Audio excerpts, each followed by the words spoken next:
Student, বইতে যে আমি রিডিং করতে বলেছি ওটা সবাই একসাথে রিডিং করো। ম্যাম আমার চুল টানলো। আমি টানিনি। একদম আর একসাথে বসবে না কাল থেকে। যাও গিয়ে বাইরে গিয়ে কান ধরে দাও। বাইরে বেরিয়ে কিন্তু খুব মজা হচ্ছে বল।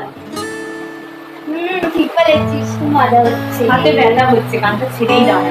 ওই যে কত গুলো না। কত ম্যাম আসছে। ধরনের নির্লজ্জ হলে এরকম হয় মানুষ। পানিশমেন্ট দিয়েছি তাও এখানে দাঁড়িয়ে দাঁড়িয়ে হেসে যাচ্ছে। বাইরে দাঁড়িয়ে কি করছিস?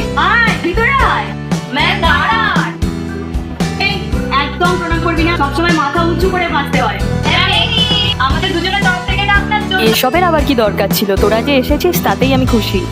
একটা সময় কত পানিশমেন্ট, কত বকুনি দিয়েছি তোদেরকে। এখন দেখ নিজেদের মতো প্রতিষ্ঠিত হয়ে গেছিস এক একটা জায়গায়। কত ছোট ছিলি আর এখন কত বড় হয়ে গেছিস, কিন্তু আমি চিনি আর সোনাইকে চিনবো না, এটা হতে পারে? আমাকে চিনতে পারবেন না। আয় ভিতরে আয়। চলো চলো চল চল।